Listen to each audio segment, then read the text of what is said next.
A scream shatters the midnight calm of St. Mary Mead, and Miss Marple knows the garden gate hides more than roses. Welcome to the story. Grab a cup of tea, settle in, and enjoy every twist. If the suspense already tingles, subscribe. Now your support means the world to us. Chapter 1. Midnight Soil. Moonlight spills silver across the village green as Miss Jane Marple closes her front door with a soft click. The air carries the scent of damp earth and late-blooming honeysuckle. She adjusts her wool shawl, pulls the garden gate behind her, and steps onto the lane. At 83, her stride remains brisk, her eyes sharp behind wire-rimmed spectacles.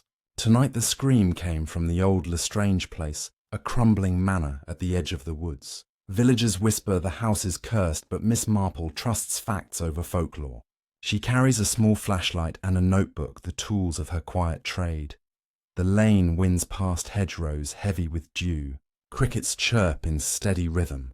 Miss Marple recalls the first time she met Evelyn Lestrange, 20 years ago at the church fete. Evelyn had been a striking woman with raven hair and a laugh that turned heads. She married wealthy Reginald Lestrange, moved into the manor, and vanished from village life.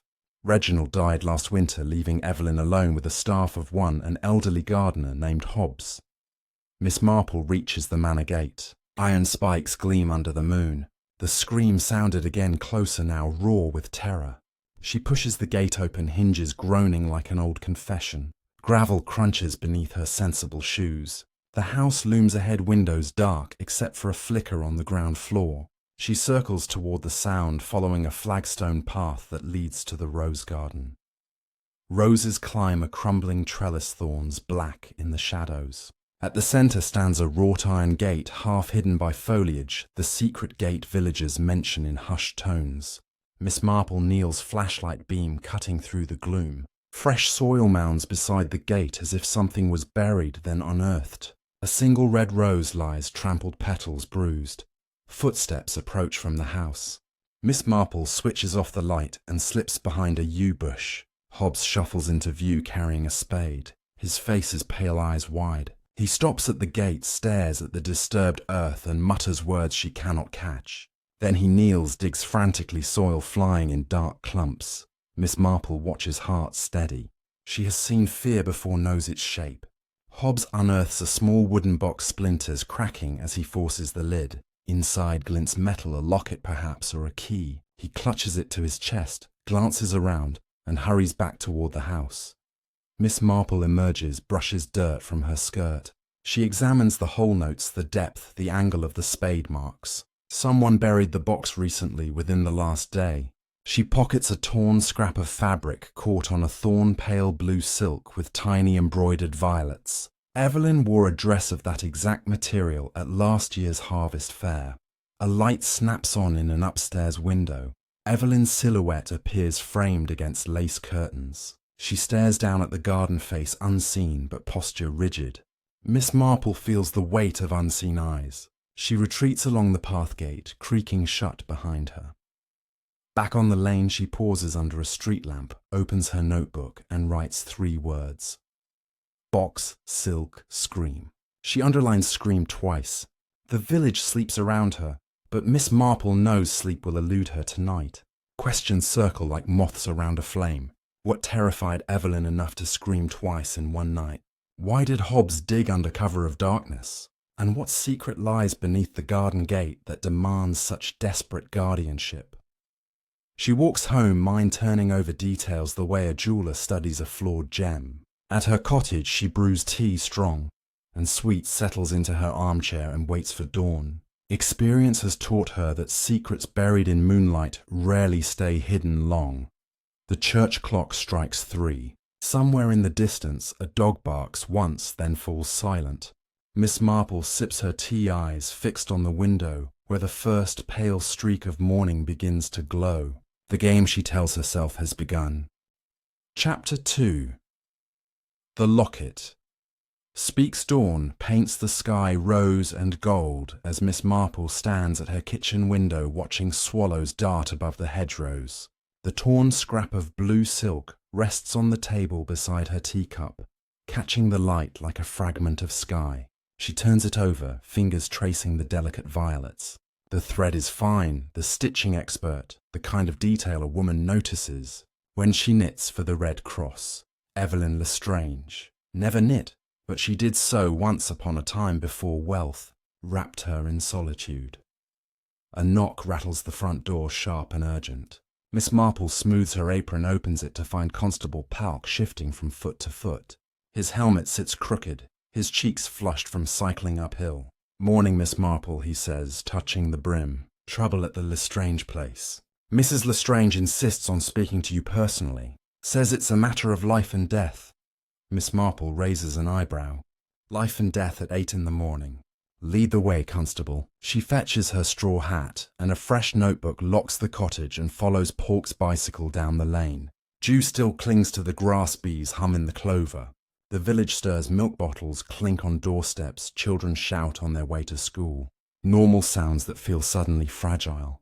The manor gate stands open. Tire tracks scar the gravel fresh and deep. A black saloon car idles by the front steps, engine ticking as it cools. Miss Marple notes the London registration plate, the mud-splattered wheel arches. City visitors before breakfast. She climbs the steps where Evelyn waits in the doorway, wrapped in a crimson dressing gown, hair loose and wild. Her eyes are red-rimmed but dry. "Jane," she says, voice cracking. "Thank heaven. Come inside before the whole village sees." She grips Miss Marple's arm, pulls her across the threshold, into a hall smelling of beeswax and stale roses. Dust motes dance in shafts of sunlight. Portraits of stern Lestrange ancestors glare from panelled walls. Evelyn shuts the door, leans against it, as if holding back a tide. "They took it," she whispers. "The box. It's gone." Miss Marple keeps her voice calm. "Sit down, Evelyn. Tell me from the beginning." She guides the trembling woman to a velvet chaise longue, pours water from a crystal decanter. Evelyn drinks gulps, then clutches the glass with both hands. "I screamed last night because I saw him digging. Hobbs, under the garden gate. I thought he was burying Reginald again." Her laugh is brittle. "Foolish, I know. My husband is in the churchyard. But the moonlight played tricks. Then this morning, the box was gone and this arrived." She pulls an envelope from her pocket, thick cream paper sealed with black wax. Miss Marple turns it over, sees a crest, a lion rampant above crossed keys. Inside lies a single photograph. Evelyn younger, smiling beside a man with sharp cheekbones and cold eyes. On the back, someone has scrawled in red ink, "Return what was buried, or the next scream will be final." No signature. Miss Marple studies the man's face, feels memory stir like sediment in a pond. She has seen him before, perhaps in a newspaper, perhaps at a garden party years ago. Evelyn continues, voice steadier now. "The car outside belongs to my nephew Victor. He arrived at dawn demanding grandfather's war medals. Claims they belong to the family estate. But the box held something else, something Reginald swore would stay hidden forever." She meets Miss Marple's gaze. "I think Victor took it, or Hobbs gave it to him. Either way, I am frightened, Jane. Truly frightened." Miss Marple slips the photograph into her notebook. "First things first. Where is Hobbs now?" Evelyn gestures vaguely. "Potting shed, I suppose. He has not spoken since sunrise. And Victor is in the library pretending to read ledgers." Miss Marple stands. "Then let us speak to the gardener before the nephew polishes his lies." They cross the hall boots, echoing on parquet. Sunlight streams through stained glass, casting jewels of colour on the floor. Miss Marple pauses at a side table, lifts a silver letter opener. Notes, fingerprints, smudging the blade. "Recent." She says nothing, but files the detail away. Outside, the air warms. Roses release heavy perfume. The potting shed squats behind a screen of laurel door ajar. Inside, Hobbs bends over a tray of seedlings' hands, black with soil. He startles when Evelyn calls his name, drops a trowel that clatters on concrete. His eyes flick to Miss Marple, then away. "Morning," Hobbs says, Miss Marple pleasantly. "Lovely day for planting. What are we growing?" Hobbs wipes his palms on his apron. "Begonias, miss, for the front border." His voice is gravel, his gaze fixed on the floor. Miss Marple steps closer, inhales the scent of leaf mould and something sharper metallic. Evelyn blurts. He dug up the box last night. I saw him. Hobbs flinches but says nothing. Miss Marple softens her tone. We are not here to accuse Hobbs, only to understand, a woman screamed. Soil was disturbed. Now a box is missing. Help us put the pieces together. Hobbs looks up, then eyes ancient in his weathered face. Wasn't stealing, miss. Protecting. Mrs. Evelyn shouldn't keep such things. He glances at Evelyn, who turns away. Miss Marple waits patient as winter rain. Hobbs sighs, shoulders sagging. Master Reginald made me swear. Said if anything happened to him, bury the proof deep. But last week someone started asking questions. City fellow in a black car. Said he'd dig up the whole garden if he had to. Victor says Evelyn bitterly. Hobbs shakes his head. Not the nephew, stranger. Showed me a photograph, same as the one you have, ma'am. Told me to hand over the box or burn for it. I moved it to keep it safe. Planned to bury it deeper come morning. But when I went back, it was gone. Miss Marple asks, describe the stranger. Hobbs hesitates. Tall. Scar across his left hand. Voice like broken glass. Wore a gold pinky ring shaped like a key. Miss Marple feels the puzzle shift, another piece sliding into place. She thanks Hobbs, gently tells him to tend his begonias, and leads Evelyn back to the house. In the library, Victor Lestrange lounges in a leather wing chair, boots propped on a priceless ottoman. He is 30ish handsome in a brittle way, with Evelyn's dark hair, but none of her warmth. He lowers a ledger, smirks, Aunt Evelyn dragging the village spinster into family business. How quaint. Miss Marple ignores the barb. Mr. Lestrange. When did you arrive in St. Mary Mead? Victor shrugs. Dawn. Long drive from town. Family emergency. He gestures at ledgers. Grandfather's estate is a shambles. Someone has to sort it. Miss Marple notes ink stains on his fingers, fresh and black, the kind that comes from a fountain pen, not soil. Evelyn snaps, you came for the medals. Victor laughs.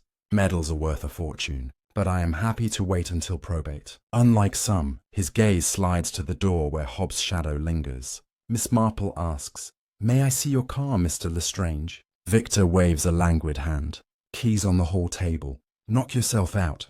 The saloon gleams in the drive. Miss Marple circles it slowly. Mud on the wheels is clay heavy, the kind found near the river, not the gravel drive. In the boot she finds a spade wrapped in burlap soil, still clinging to the blade. She scrapes a sample into an envelope. Footprints lead from the boot to the rose garden, small, precise, the print of a woman's court shoe. Evelyn sighs. Back inside she finds Evelyn alone in the morning room, staring at the garden gate. Miss Marple places the envelope on the table. Footprints, my dear, and clay soil. Someone drove here before dawn, walked to the gate and took the box. Victor claims he arrived at sunrise, yet his boots are clean. Explain that, Evelyn pales. I walked in the garden last night after the scream. Couldn't sleep. Perhaps Miss Marple shakes her head gently. You wore slippers, Evelyn. I saw them by your bed. These prints have heels. She pauses, lets the silence stretch. Tell me about the locket in the photograph, the one you wore the day you married Reginald. Evelyn's hand flies to her throat where bare skin now shows. It was grandmother's. Reginald took it the night he died. Said it held a secret too dangerous to keep above ground. I thought he meant the clasp was broken. Her voice drops. But the box was wooden, Jane. A locket would fit inside. Miss Marple nods. And the man with the scarred hand. Have you seen him before? Evelyn hesitates, then nods slowly. Once, at Reginald's funeral, he stood at the back of the church. Left before the graveside. I thought he was a creditor. Reginald owed money to dangerous people. A clock chimes 11. Miss Marple gathers her notebook. We have a missing box, a threatening note, 2 sets of footprints and a stranger with a scarred hand. The garden gate is the key. Tonight we watch it together. Bring warm clothes and a thermos. Secrets hate an audience. Evelyn manages a shaky smile. You always made the world make sense, Jane. Even when it shouldn't. Miss Marple pats her hand. Sense is merely pattern recognized. And patterns, my dear Doretta, are my specialty. Sun climbs higher, gilding the manor roofs. Somewhere in the distance, a train whistle sounds, heading for London, and answers Miss Marple does not yet possess. She steps into the light mind already mapping the night's vigil. The locket has spoken its first word. Soon it will tell the rest. Chapter 3.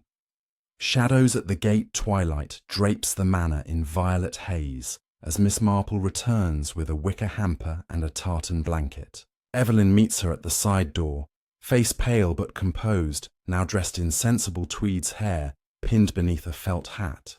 The thermos steams with strong coffee laced with a dash of brandy for the chill. They slip through the scullery into the garden where dusk folds petals. Shut, and the air smells of cooling.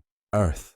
Miss Marple chooses their vantage behind the old yew hedge, its branches thick enough to hide two women, yet open enough to frame the iron gate. She spreads the blanket on a stone bench, arranges the hamper like a picnic for ghosts. Evelyn settles beside her knees, tucked under wraps, her breath visible in the falling dark. Somewhere an owl calls once, then listens.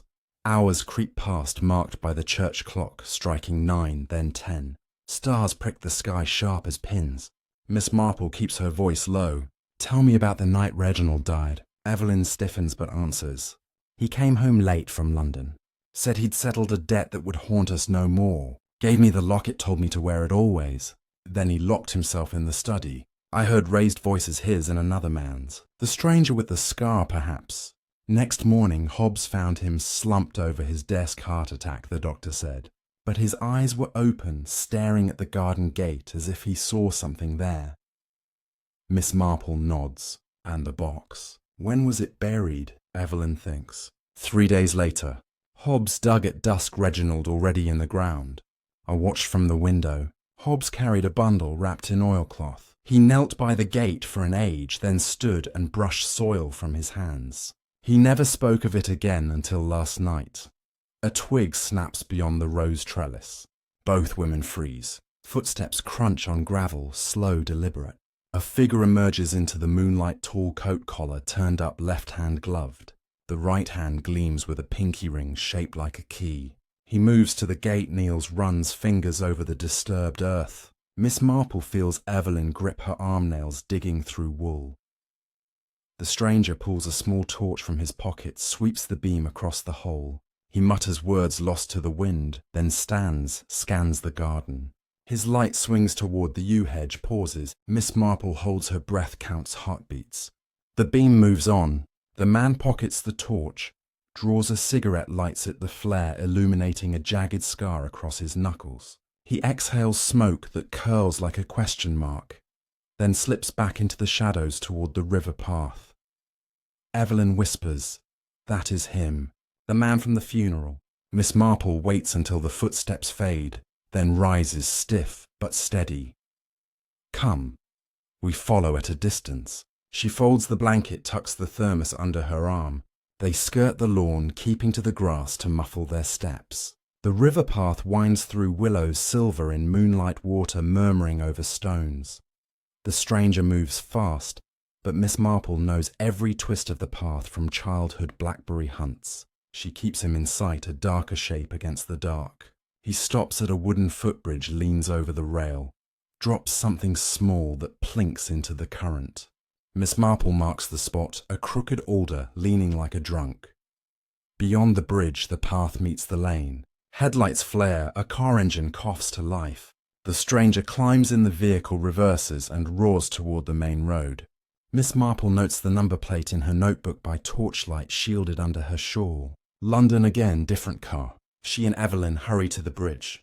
Miss Marple lies flat, reaches into the water, fingers closing around cold metal. She pulls up a brass key, heavy, ornate, the twin of the symbol on the stranger's ring. Back at the manor, they lock every door, drawer curtains tight. In the kitchen, Miss Marple rinses the key under the tap, reveals an inscription worn but legible. Safe deposit 47. Evelyn stares. Reginald had a box at the bank in Much Benham. He went every month, said it was for investments. I never asked. Miss Marple dries the key on a tea towel. Tomorrow we visit the bank. Tonight we search the house for anything that fits this key or explains the locket. She opens the hamper, offers Evelyn a ham sandwich. Eat. Fear is easier on a full stomach. They begin in Reginald's study, a room untouched since his death. Dust lies thick on leather-bound ledgers. Miss Marple runs a finger along the desk, finds a faint square outline where something once stood, perhaps the wooden box. In a drawer she discovers a ledger page, torn out edges jagged. The remaining stub shows entries in Reginald's. Spidery hand payments to an account labelled Lion. The last entry, dated the day he died. Evelyn opens a wall safe behind a portrait spins. The dial with practiced fingers. Inside, lie share certificates, war bonds, and a single envelope. She tips out a second photograph identical to the one in the threatening note, but this copy bears no writing. On the back, someone has pressed a lipstick kiss, faded rose. Evelyn touches it gently. My colour. The day we announced our engagement. Miss Marple studies both photographs side by side. Same image, different emotions. The kissed print is joyful, the other menacing. Someone wants you to remember happiness before they destroy it. She slips both into her notebook. Upstairs now. The locket may have left a trace. Evelyn's bedroom smells of lavender and old grief. The dressing table holds silver-backed brushes, a crystal scent bottle. Miss Marple lifts the jewellery box, finds a hollow compartment beneath the velvet lining. Inside rests a tiny keyhole no bigger than a sixpence. She tries the brass river key, too large. Evelyn frowns. Reginald gave me a pendant, once said it opened grandmother's secrets. I thought he meant metaphor. They search drawers, cupboards, the wardrobe. Under a stack of silk scarves, Miss Marple finds a lacquered box the size of a matchbook. Its lock matches the river key perfectly. The lid lifts with a sigh, revealing a folded paper and a miniature locket no larger than a thumbnail. The locket is gold filigree set with a single seed pearl. Inside nestles a curl of dark hair tied with blue thread. Evelyn gasps. My hair, from our honeymoon. Reginald cut it while I slept, said he'd keep me close forever. The paper unfolds to a handwritten note in Reginald's script.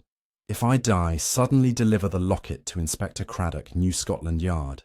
Tell him the lion sleeps no more. Burn this after reading. Miss Marple reads aloud, voice steady. Your husband feared murder, Evelyn, and named his killer. She photographs the note with her small camera, a gift from her nephew, the writer. We have proof now, but proof needs context. The bank will provide it.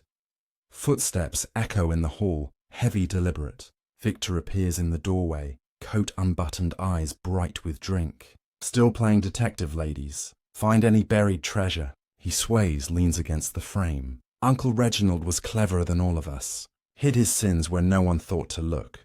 He taps his temple. But I know. I always know. Evelyn steps forward. Leave my room, Victor. You are drunk. Victor smiles, slow and cold. Drunk enough to speak truth, Aunt dear. The medals are fairy dust. The real fortune is in that safe deposit box. And I have the number. He pulls a scrap of paper from his pocket, waves it. 47. Funny how things come back to you after a whiskey or three. Miss Marple moves between them, voice mild. Mr. Lestrange, you are tired. Sleep it off. Tomorrow is soon enough for family squabbles. Victor laughs, but the sound cracks. He stumbles away, boots thudding down the stairs. A door slams. Silence returns, thick as felt.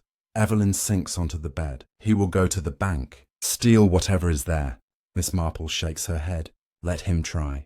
Banks open at 9. We will be there at 8:30 with Inspector Craddock's telephone number.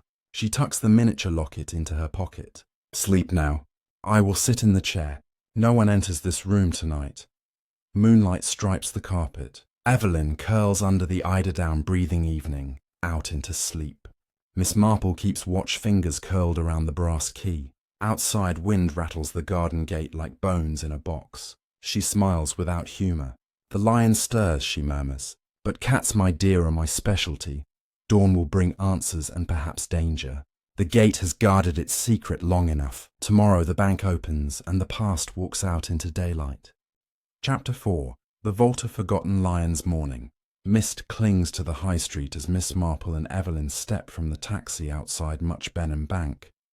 The building squats solid between a tea room and a solicitor's office, its brass plaque gleaming like a warning.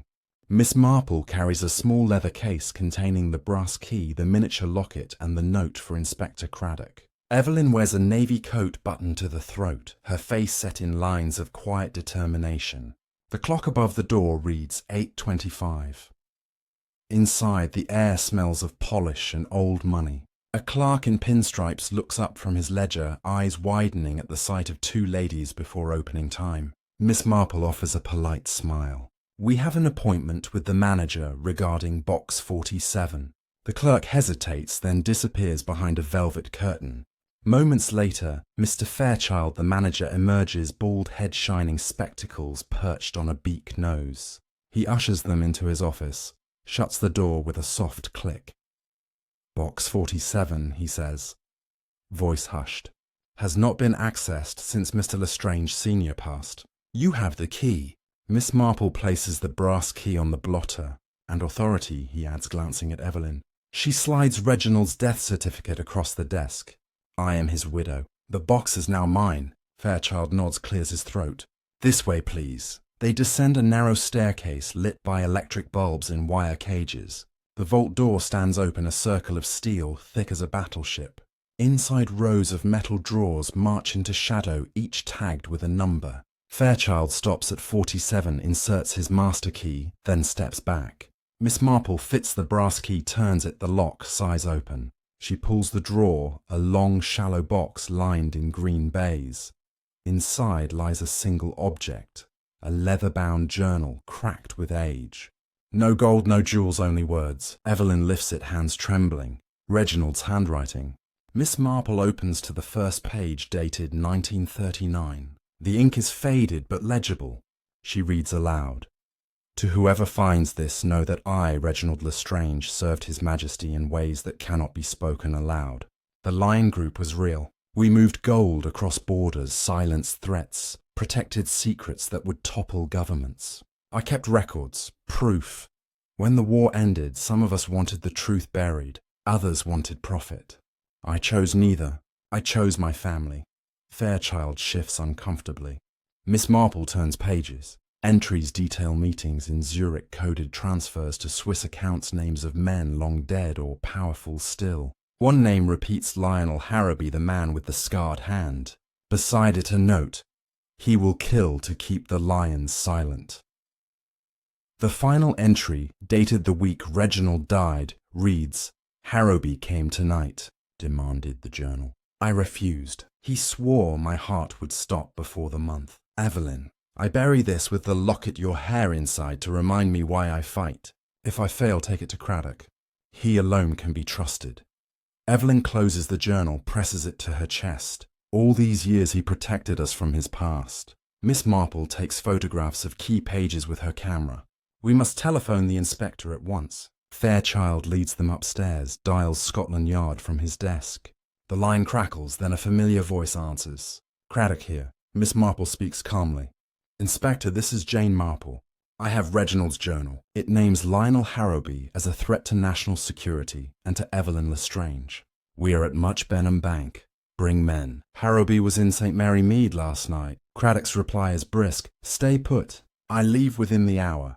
Fairchild locks the journal in his personal safe. "Tea, ladies, while we wait." He rings a bell, a girl brings a tray. Miss Marple sips Earl Grey, watches the street through lace curtains. At 9:15, Victor Lestrange strides past, glances at the bank, hesitates, then enters the tea room opposite. His coat is unbuttoned, his hair windblown. He orders coffee, takes a table by the window eyes fixed on the bank door.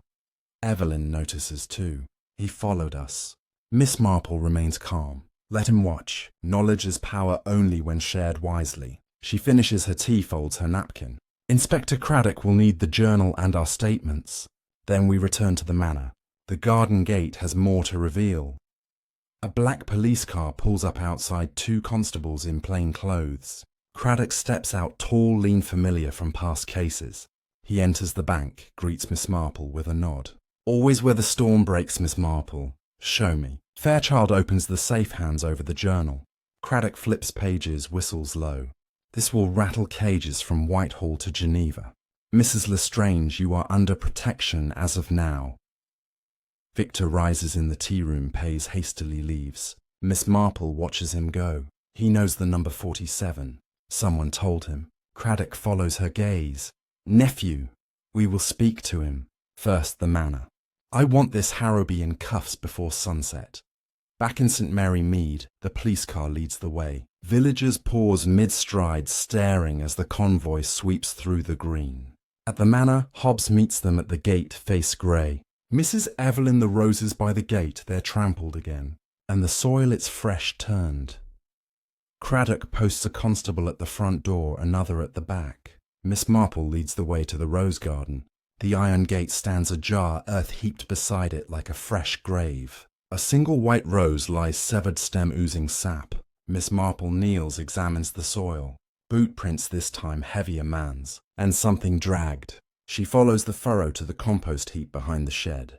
There wrapped in burlap lies a second wooden box larger than the first. Craddock photographs the scene, then lifts the box. Heavy. He pries the lid. Inside, packed in straw, rests a metal strongbox army issue, stenciled with Lion Group. The lock is smashed. Empty. Miss Marple lifts a torn corner of straw, finds a gold pinky ring shaped, like a key, blood-dried brown on the band. Evelyn gasps. The stranger. He came back. Craddock bags the ring. Prince will tell us. He turns to Hobbs. You saw nothing? Hobbs shakes his head. Slept in the bothy. Heard a car at dawn, thought it was Master Victor. Craddock sends men to search the river, the woods, the lane. Miss Marple stands by the gate, mind racing. The journal was the map. The strongbox was the treasure. Someone took it after we left for the bank. She looks at Evelyn. Who knew we were going to Much Benham? Evelyn pales. Only Victor. He overheard us last night. Miss Marple nods slowly. Then Victor is either thief or messenger. Either way, he leads us to Harrowby. A shout from the constable at the river. They run. Beneath the footbridge, caught in reeds, floats a sodden bundle. Craddock wades in, pulls it free. Oilskin wrapped tight. Inside, the missing contents of the strongbox. Ledger's microfilm, a list of names in Reginald's hand. And a note in fresh ink. Too late, old man. The lion roars again. Signed with a paw print. Craddock swears softly. Harrowby wants us to know he won. Miss Marple studies the paw print. Ink still wet. Written within the hour. She looks across the water to the woods. He is watching. A gunshot cracks. Bark explodes from an oak inches from Craddock's head. The constables draw weapons, fan out. Another shot, this time from the manor roof. Tiles shatter. Craddock shoves Evelyn behind the bridge. Stay down. Miss Marple remains standing, eyes on the roof. A figure in black moves behind the chimney. She cups her hands. Lionel Harrowby, this is over. The journal is with Scotland Yard. Surrender now and live. Silence. Then laughter, cold and sharp. A third shot splinters the bridge rail. Craddock returns fire, 2 controlled bursts. The figure staggers, drops something that clatters down the tiles. A rifle. Then he vaults to the gutter, slides down a drainpipe, lands cat-like, and runs limping toward the woods. Craddock radios for backup. Miss Marple picks up the fallen object, a second brass key identical to the first. She turns it over, sees fresh scratches. Used recently. Perhaps on the strongbox lock. Evelyn emerges shaking. He was in the house while we were gone. Miss Marple nods. And Victor let him in. Family opens doors, strangers cannot. Backup arrives, sirens wailing. Craddock organises a sweep. Miss Marple walks the garden path, finds a cigarette butt, still warm, Turkish blend, expensive. She bags it. Footprints lead from the kitchen door, size 10, hobnailed. Not Victor's polished brogues. Inside, the kitchen window stands open. On the table, a half-eaten apple core browning. Someone waited. Comfortable. Miss Marple opens the pantry, finds a chair pulled out facing the window, a clear view of the gate. She sits, tests the angle. Perfect. Upstairs, Victor's room is empty. Wardrobe open, drawers ransacked. On the bed, a note in Victor's handwriting. Aunt E, sorry, but blood is thicker than promises. Tell the police I went to London. V. Craddock reads it, snorts. He will surface when the money runs out. Miss Marple folds the note, or when Harrowby tires of him. She returns to the garden where constables bag evidence. The white rose lies where it fell, petals bruised like lies. Dusk falls purple and gold. Craddock loads the oilskin bundle into the police car. Miss Marple, you have given us a war criminal and a traitor in one morning. Whitehall will want a word. She smiles faintly. Tell them the pleasure was mine. And Inspector, keep Mrs. Lestrange safe. The lion may roar, but the mouse remembers every claw. Evelyn stands at the gate, hand on the iron. Miss Marple joins her. The roses will bloom again, my dear. Secrets fertilize the soil. Evelyn manages a smile. You always did have a way with words, Jane. Headlights sweep the drive as Craddock's car pulls away. Miss Marple watches until the taillights vanish. Somewhere in the woods, a wounded lion licks his wounds. Tomorrow she will set a trap even a lion cannot escape. The gate creaks in the evening breeze as if agreeing. Chapter 5. The mouse sets. Her trap night settles heavy over St. Mary Mead, the kind of dark that swallows sound and sharpens thought. Miss Marple sits at her cottage table under a single lamp, the journal photographs spread like tarot cards. The brass keys lie side by side glinting. She has sent Evelyn to stay with the vicar's wife under plain clothes guard and dismissed Craddock's offer of a constable at her door. A mouse works best alone, she told him. He left grumbling but trusting. She brews cocoa thick and sweet the way her nephew likes it, then opens her notebook. New page titled Lion. She lists what she knows. Reginald. Buried proof in 1946.2. Harrowby. Wants it silenced. Victor. Wants it sold. Hobbs guards it still. The garden gate is the heart. She underlines gate 3 times. Then she writes a second list, headed bait. At midnight she telephones the manor. Hobbs answers on the third ring voice, rough with sleep. Miss Marple speaks softly. Tomorrow at dawn dig a fresh hole by the gate. Deep. Line it with oilcloth. Place inside the empty strongbox from the compost heap. Cover loosely. Say nothing to anyone. Hobbs grunts agreement, hangs up. She smiles. Old soldiers follow orders. She sleeps 3 hours. Dreams of roses with teeth wakes before the birds. Dressed in dark skirt and cardigan, she slips from the cottage carrying a small canvas bag. The village lies hushed, only the baker's van rumbles past. She walks the lane to the manor gate, unlatches it without a creak. Moonlight guides her to the rose garden. Hobbs is already there, spade in hand, hole gaping like a fresh wound. The strongbox rests inside, lid closed. Miss Marple nods approval. She adds her own touches. A scrap of blue silk caught on a thorn, a single white rose laid across the soil, as if dropped in haste. She photographs everything, then sprinkles loose earth to hide their footprints. Hobbs fills a bucket with river water, stands ready. They retreat to the potting shed, leave the door ajar. Inside smells of damp peat and geraniums. Miss Marple settles on a sack of compost. Hobbs on an upturned crate. Through the cracked window the gate glows pale iron. She checks her watch, 4:15.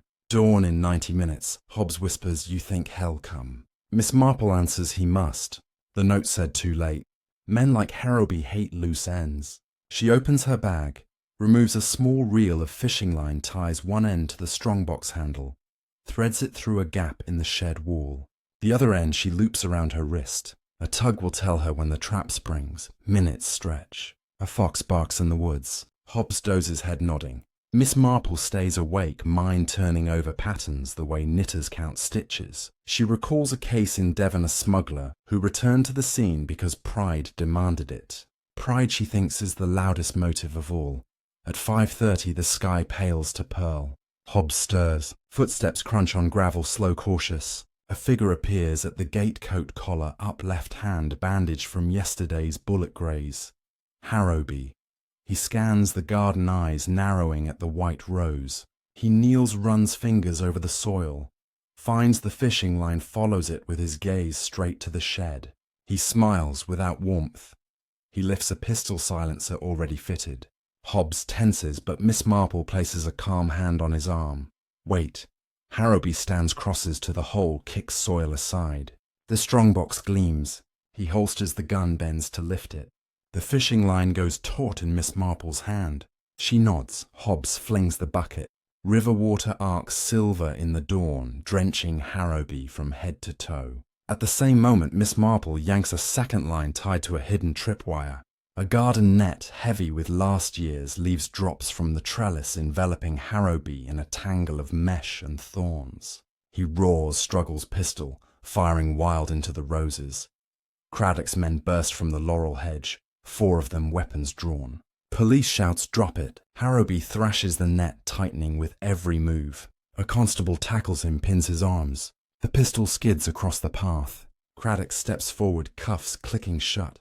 Lionel Harrowby, you are under arrest for attempted murder, conspiracy to conceal war crimes and trespass with intent.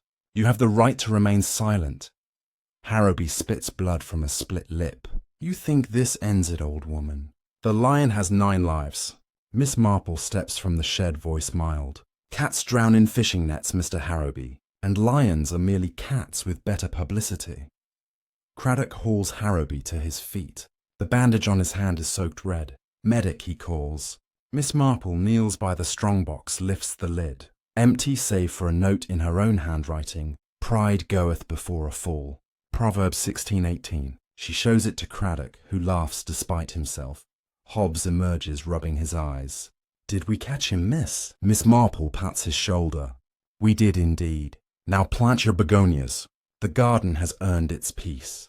By 7, the manor swarms with police. Photographers document the net, the water bucket, the rose. Victor is found at the railway station, ticket to London in hand. He surrenders without fuss, face pale, when told Harrowby sang within the hour, naming him as the inside man who opened the kitchen window and left the apple core. Blood, she says, is rarely thicker than handcuffs. Evelyn arrives with the vicar's wife, eyes bright with relief. She embraces Miss Marple fiercely. You used yourself as bait, Jane. Foolish, brave woman. Miss Marple returns the hug. Nonsense, my dear. Mice are small, but nets are wide. Craddock approaches journal and oilskin bundle in evidence bags. Whitehall wants everything. And you, Miss Marple, for a quiet word in London. She shakes her head. Send a car in a fortnight. I have knitting to finish and a garden gate to oil. Some hinges creak louder than secrets. The sun climbs, gilding the roses. Hobbs plants fresh begonias around the iron gate, their petals pink as forgiveness. Evelyn scatters the bruised white rose into the compost. Miss Marple watches from the path, notebook closed for once. The pattern is complete, every thread tied. Later, over tea in the cottage, she tells Evelyn the rest. Reginald never stole the gold. He returned it to the Bank of England in 46 piece by piece. The journal proves it. The Lion Group wanted him silent because he could expose their post-war profiteering. The strongbox held only decoys, blank film, fake ledgers. Reginald buried shame, not treasure. Evelyn weeps quietly into her handkerchief. He died protecting us from nothing. Miss Marple pours more tea. He died protecting honour, my dear. That is never nothing. Outside the garden gate stands freshly painted hinges, silent. The roses climb higher, thorns glinting like tiny medals. Miss Marple lifts her cup in silent toast to secrets well buried and friends well loved. The village wakes around her, ordinary and safe once more. Chapter 6. The gate swings. Shut sunlight floods the manor drawing room 2 days later, spilling gold across faded Persian rugs and the polished table where Miss Marple and Evelyn sit with Inspector Craddock. A solicitor from London. Mr. Ambrose Gray adjusts his pince-nez and opens a calfskin folder. The air smells of beeswax and finality. Outside, Hobbs whistles as he trims the yew hedge, the sound drifting through open French windows like birdsong. Craddock closes his notebook. Harrowby has signed a full confession. Names, dates, bribes to officials in 3 countries. Victor turned Queen's evidence this morning. He'll serve 5 years but keep his life. The Lion Group is finished. Whitehall sends thanks, Miss Marple. Unofficial, of course. She inclines her head. Unofficial is my specialty, Inspector. Mr. Gray clears his throat. To business. Reginald Lestrange's last will. He slides a document across the table. Evelyn inherits the estate outright free of debt. A codicil added 6 months before his death leaves a sealed envelope to be opened only in the event of unnatural death. He produces it, heavy cream paper sealed with the same lion and keys crest. Evelyn breaks the wax with steady fingers. Inside a single sheet in Reginald's hand. My dearest Evelyn, If you read this, I am gone by violence. The journal is my insurance. Use it to protect yourself and the village I came to love. The medals in the study safe are yours to sell or keep. The real treasure was always your laughter. Burn the past. Plant roses. Live. She folds the letter, presses it to her lips. Miss Marple watches tears glint but do not fall. Courage, she thinks, is grief wearing Sunday best, Mr. Gray continues. The war medals are valued at £12,000, enough to repair the manor roof and employ Hobbs for life. Evelyn nods. Sell them. The house stays. Hobbs keeps his bothy, and the garden gate gets a proper lock. She smiles, the first real one since the scream. Perhaps a bench beneath the roses. For visitors, Craddock rises. My train leaves in an hour. He offers his hand to Miss Marple. Until the next puzzle. She takes it firm and warm. Bring stronger cocoa, Inspector. London blend is dishwater. After the men leave, Evelyn walks Miss Marple to the gate. The iron has been painted forest green, the hinges oiled silent. A small brass plaque gleams newly fixed. In memory of secrets kept and truths told.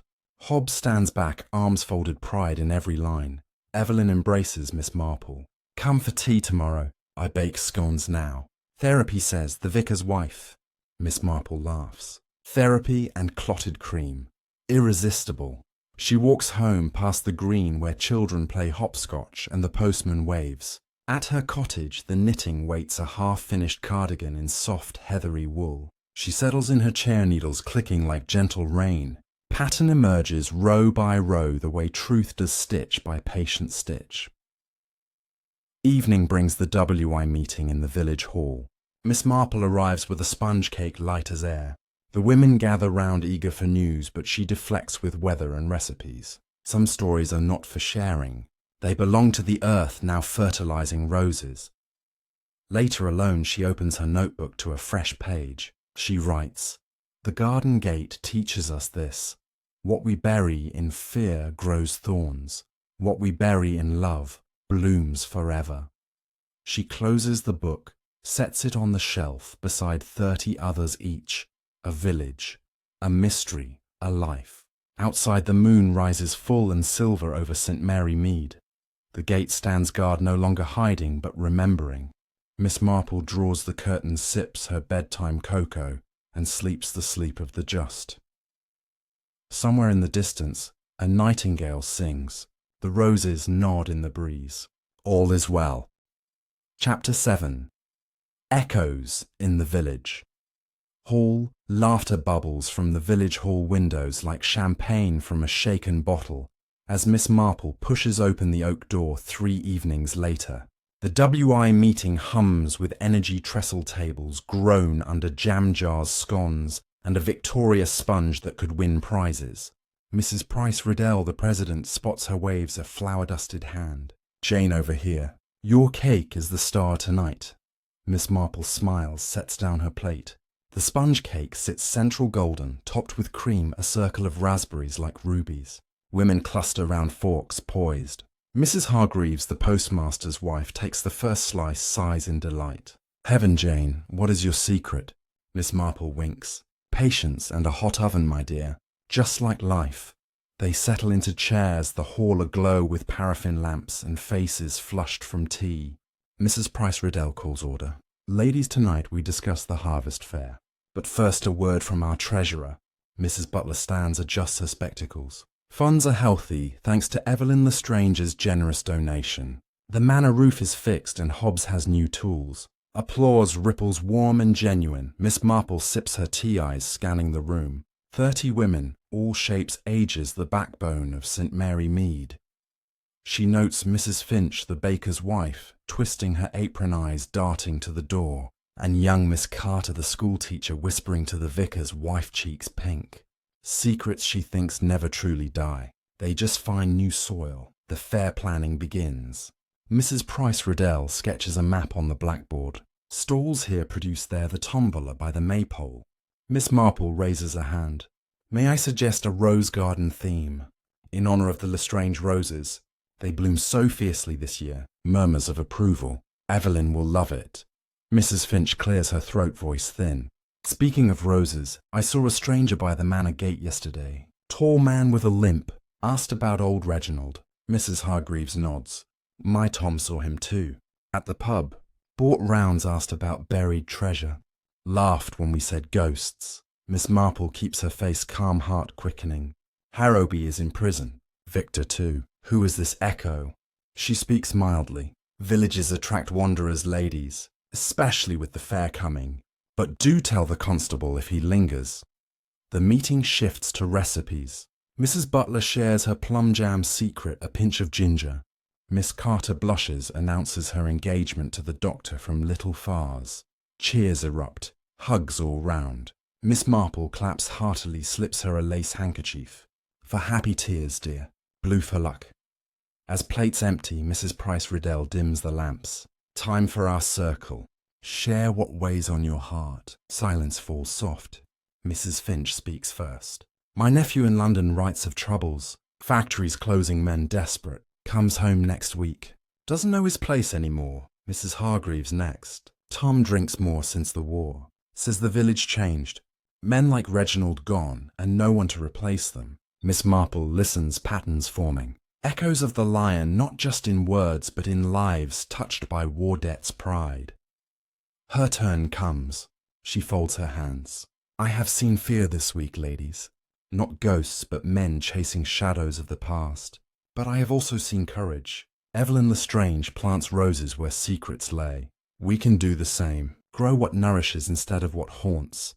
Nods all round. Mrs. Price Riddell closes. Meeting adjourned. God bless our little corner. Outside stars wheel overhead, crisp air nipping cheeks. Miss Marple walks with Mrs. Finch, lantern swinging. Your nephew, what is his name? Mrs. Finch hesitates. Arthur. Arthur Finch. Worked in the city banks. Lost his job last month. Miss Marple notes the name, files it away. At the crossroads they part. Miss Marple turns toward the manor, detours past the green. The pub glows, yellow light spilling on cobblestones. She pauses in shadow, watches through the window. 5 men at the bar, pints foaming. One stands tall, limps to the dartboard, scar faint on his hand, but there. Not Harrowby, younger. Arthur perhaps. He throws darts, Mrs. laughs too loud. The barman shakes his head. Miss Marple memorizes his face. Dark hair, thin moustache coat, too fine for St. Mary Mead. She slips away, footsteps silent on grass. Home, she lights the fire brews. Chamomile tea, opens her notebook. New entry, Echo. Arthur Finch limp from war wound, asks about Reginald Citibank ties. She underlines bank twice. The lion left ripples. Reginald returned gold, but names remain. Debts unpaid, gratitude twisted to greed. Morning comes grey with promise. She visits Evelyn at 10, bearing seed packets, hollyhocks, delphiniums. The manor bustles. Hobbs paints the gate bench. Masons repair the roof. Evelyn greets her in the kitchen apron, tied hair in a bun. Jane's scones are ready. Sit. Over tea, Miss Marple shares the hall talk. Evelyn frowns. Arthur Finch. Reginald mentioned him once. A clerk at the Lion Bank. Handled small transfers. Said the boy was honest but ambitious. If he lost his job. She trails off. Miss Marple nods. Ambition plus knowledge equals danger, my dear. We watch him. No traps this time. Just eyes. Afternoon brings Constable Polk to the cottage, helmet underarm. Morning, miss. Word from London. Victor Lestrange sends a message. Says sorry to his aunt. And warns of a cousin Arthur. Says he talked too much in prison. Named names to shorten his sentence. Miss Marple offers biscuits. Tell me everything. Polk settles. Arthur served with Victor in the war. Wounded at Dunkirk. Worked post-war at the same bank as Reginald. Sacked for fiddling accounts. Now desperate. Victor thinks he came sniffing for lion gold rumours. Miss Marple pours more tea. Thank you, Constable. Keep him in sight, but softly. He is a village boy at heart. Evening falls, she walks the lanes, visits Mrs. Finch. The cottage smells of stew. Arthur home, she says. Miss Marple smiles. Welcome him back. I will call tomorrow. Bring my knitting. Next day, Arthur answers the door, tall, awkward, in a moth-eaten suit. Miss Marple extends her basket. Scones from Evelyn. And a job offer. Hobbs needs help in the garden. Steady pay room in the bothy. Arthur stares, scar twitching. Why me, miss? Miss Marple meets his eyes. Because villagers heal their own dear boy. Past his soil for new roots. He takes the basket, shoulders drop. Thank you. Been lost since the war. Thought gold would fix it. But it's just paper. Miss Marple pats his arm. Paper burns easy. Hands build strong. By week's end, Arthur digs beside Hobbs, plants the new roses. The village fair dawns, bright stalls, bursting children laughing. Evelyn's rose stall wins first prize. Miss Marple buys a bunch, ties them with blue ribbon. At dusk, she sits on the new bench by the gate, Arthur beside her. You saved me, miss. Miss Marple shakes her head. You saved yourself, lad. Echoes fade when faced. Fireworks burst overhead, stars dancing. The gate swings gently in the breeze, no creak, no secret. Just home. Chapter 8. The rose that remembers. Autumn settles over St. Mary Mead like a quilt stitched in gold and russet. Leaves drift across the green in slow spirals, and the air carries wood smoke and the last sweetness of cut grass. Miss Marple walks the lane to the manor every morning, now her stick tapping a gentle rhythm beside Arthur's longer stride. The boy has filled out his cheeks, no longer hollow, his limp eased by honest work, and Hobbs' gruff kindness. They pause at the garden gate, where the new bench gleams oak, polished by many hands. A small plaque has been added beneath the first. Arthur Finch planted in hope bloomed in truth. Arthur blushes every time he sees it, but Miss Marple insists.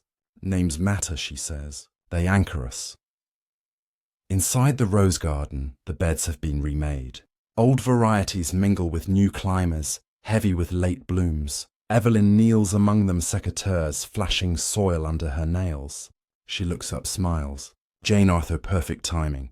The white rose by the gate needs tying in. Wind last night. Arthur sets to work, twine looping neat and sure. Miss Marple watches from the bench, notebook open on her lap. She sketches the garden layout marks where the strongbox lay, the net, the water bucket. Memory, she thinks, is a map we redraw until it fits the present. Evelyn joins her, wipes hands on her apron. Post came. She hands over a thick envelope, official stamp from the War Office. Miss Marple opens it, finds a letter on heavy cream. Paper.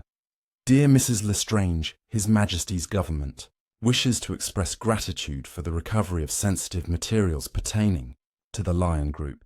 In recognition, a grant of £15,000 has been approved for the restoration of Lestrange Manor and the establishment of a village memorial garden. Further, a commendation is enclosed for Miss Jane Marple for services rendered. Yours, ex Colonel. Sir Henry Blaine. A second sheet bears the commendation, gold seal ribboned. Miss Marple folds it carefully. Paper again, she murmurs. But useful paper. Evelyn laughs. Enough to replant the entire orchard. And a plaque for the gate. She hesitates. They want to name the garden after Reginald. I said yes, but only if your name is there too, Jane. Partners in truth. Miss Marple shakes her head. Let the roses speak. Names fade. Blooms return. Afternoon brings the dedication ceremony. Villagers gather on the green bunting strung between lampposts. The brass band plays a jaunty march. Children wave paper flags. Evelyn stands on the manor steps in a soft grey dress, hair pinned with a single white rose. Beside her, Arthur in his Sunday suit. Hobbs ramrod straight in a new tweed jacket. The Colonel arrives in a staff car, medals clinking. He unveils a stone at the gate carved with Lestrange Memorial Garden for secrets buried and courage grown. 1946. 1950 speeches follow, short and sincere. The Colonel thanks. Evelyn praises the village spirit.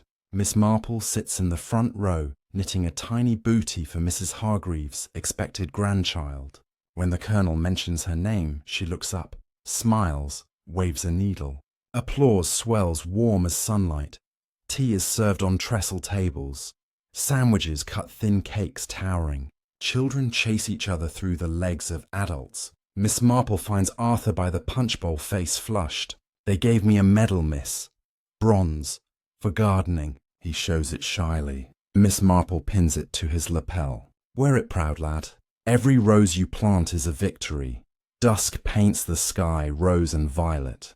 Lanterns glow along the paths. Evelyn lights the first one at the gate. Miss Marple joins her. Together they watch the flame catch steady in gold. Behind them the village sings, "Abide with me," voices rising soft over the hedges. Later, in the cottage, Miss Marple adds a final page to her notebook. The gate is quiet now. The lion sleeps. The mouse knits. All is well. She closes the bookshelves it beside the others. Outside, frost silvers the grass stars wheel in ancient patterns. She draws the curtains, banks the fire, and sleeps. Winter will come, snow will cover the beds, but under the earth roots deepen. In spring the roses will return fiercer than memory. The gate will stand open, welcoming, not guarding, and St. Mary Mead will bloom forever in the space between what was buried and what was forgiven. Chapter 9. Winter Roots. Snow falls soft and steady over St. Mary Mead, blanketing the green in hush and the manor roof in ermine. Miss Marple stands at her cottage window, watching flakes drift past the glass, each one a tiny secret melting on the sill. The commendation from the War Office rests framed on the mantel beside a pressed white rose from the garden gate. She has added a line in her neat handwriting beneath the ribbon. Courage is quiet. It knits. Morning brings Evelyn in a fur-trimmed coat, cheeks pink from cold. She carries a wicker basket lined with straw, seedlings Jane, forced hyacinths for the windowsill, and a letter from Arthur. Miss Marple takes the basket, sets it by the fire where the bulbs breathe green promise. The letter is on manor notepaper, Arthur's handwriting improved by steady work. Dear Miss Marple Hobbs, says I have the gift now. Roses trust me. Mrs. Lestrange gave me the west border to plan. I chose climbers called Peace, white petals pink at the heart, like forgiveness. Thank you for the chance. Arthur, Miss. Marple folds the letter, smiles. Roots take time, she tells Evelyn, but they hold. They walk to the manor boots, crunching on fresh snow. The garden lies sleeping beds mulched thick with straw. The iron gate dusted white like sugar on a cake. The bench bears a thin cap of snow, the plaques gleaming beneath. Hobbs meets them at the potting shed, steam rising from a mug of cocoa. Morning, ladies. Greenhouses are warm. Come see, inside glass panes fog with heat. Trays of seedlings stretch green fingers toward the light. Arthur bends over a bench, pricking out tiny plants, his limp forgotten in concentration. He looks up, grins. Planted the peace roses along the wall, miss. They'll climb to the attic window by summer. Evelyn claps gloved hands. Perfect. Reginald will smile from wherever he watches.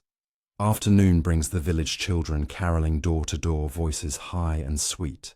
Miss Marple gives each a peppermint and a smile.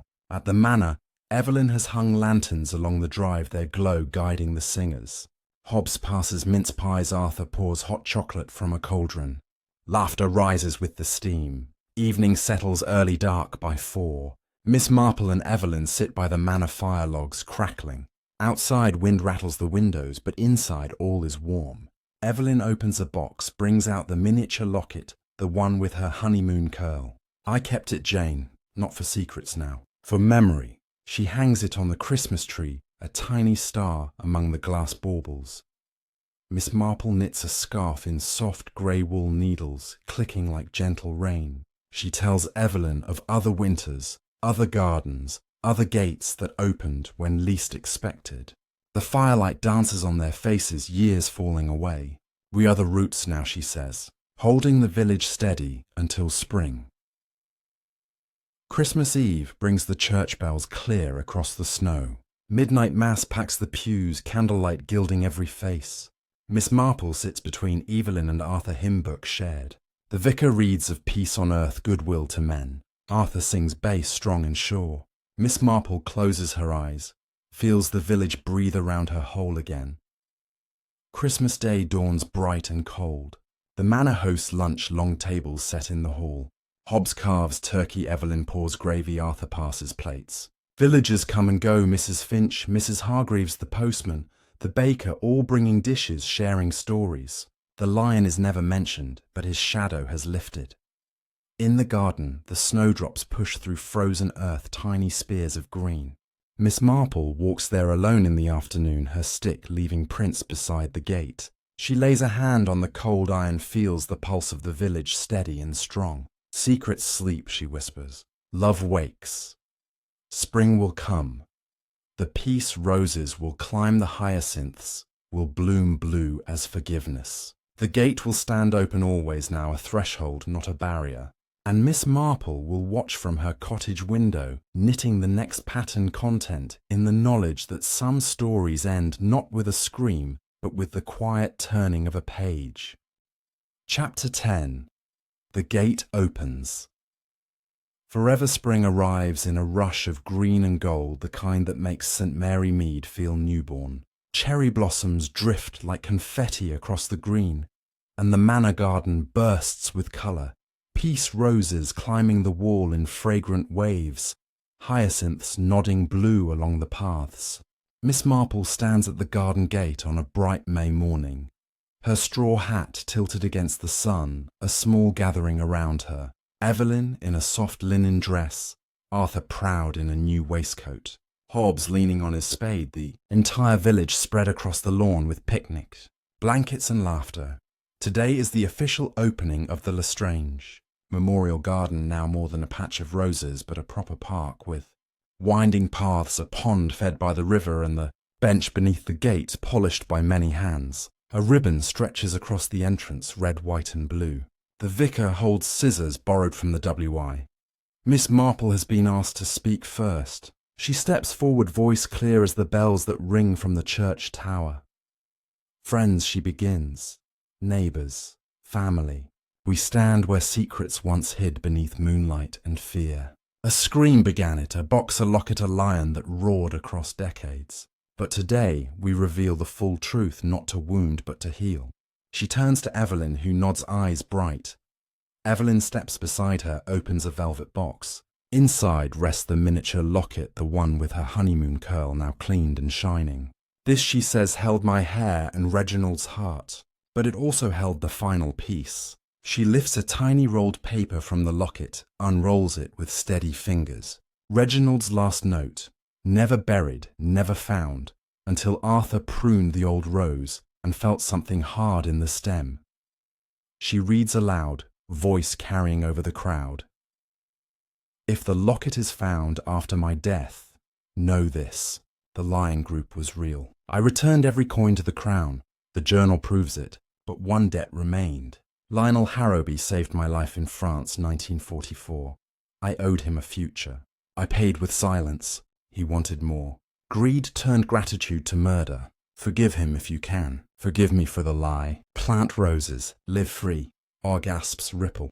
Miss Marple raises a hand. Reginald died of poison, not heart failure. Harrowby administered it slowly over weeks digitalis in his brandy. The doctor missed it, wartime shortages, sloppy tests. The journal hinted, the locket confirms. Victor knew nothing of murder, only of rumoured gold. Arthur knew less. Hobbs suspected, but loyalty silenced him. She gestures to Hobbs, who steps forward, cap in hand. I dug the box on orders, miss. Master Reginald said bury the proof of his debt, not crime. I thought the locket was love. Never knew it named his killer. Evelyn continues. The War Office confirmed everything. Reginald's return saved post-war reconstruction. The grant, the medals, the garden all honour that quiet heroism. Harrowby acted alone, driven by a debt twisted into obsession. Victor enabled out of greed, but never murder. Arthur came seeking family legend, found only truth and a job. Miss Marple smiles at Arthur, who blushes. The village boy returns, she says, plants peace where war once grew. That is the real victory. The vicar steps up. And so we dedicate this garden to memory, forgiveness, and the future. He cuts the ribbon, it flutters to the grass like a blessing. Cheers erupt. Children race through the new gates. The band strikes up, a waltz, couples twirl on the lawn. Evelyn pins the locket to the gatepost on a tiny hook where it catches the sun, a permanent star. Miss Marple walks the paths alone for a moment, touches each plaque, each bloom. She stops at the pond where a single white rose floats, placed there by Arthur at dawn. She whispers to the water. You kept your promise, Reginald. The lion sleeps. The roses speak. Evening brings a feast in the village hall tables, groaning under roast lamb, new potatoes, strawberry tarts. Miss Marple sits at the head beside Evelyn Arthur, carving hobs, pouring cider. Toasts ring out to the garden, to truth, to second chances. Mrs. Finch weeps into her napkin. Arthur pats her shoulder. Mrs. Hargreaves raises her glass. To Miss Marple, who sees what others miss. Miss Marple stands last toast of the night. To St. Mary Mead she says, where secrets come to rest and love comes to stay. She lifts her cup of elderflower cordial. To open gates and quiet hearts. Fireworks light the sky over the manna bursts of colour reflected in the pond. The garden glows with lanterns, roses silver in the moonlight. Miss Marple walks home alone, her stick unnecessary, now the path familiar as breathing. At her cottage she opens her notebook for the final time, writes in careful script. The scream is answered. The box is empty. The locket is full. The gate stands open. All is revealed. All is well. She closes the book, shelves it beside. The others lights her bedside lamp and sleeps. Outside the peace roses climb higher. The locket glints on the gatepost. The village breathes deep and free. The story ends, not with a secret beneath the garden gate, but with a garden above it blooming for every soul who walks through. And if you loved this tale of truth and roses, hit that subscribe button. Your support means the world to us. Like, share and ring the bell for more mysteries from St. Mary Mead. Good night and God bless.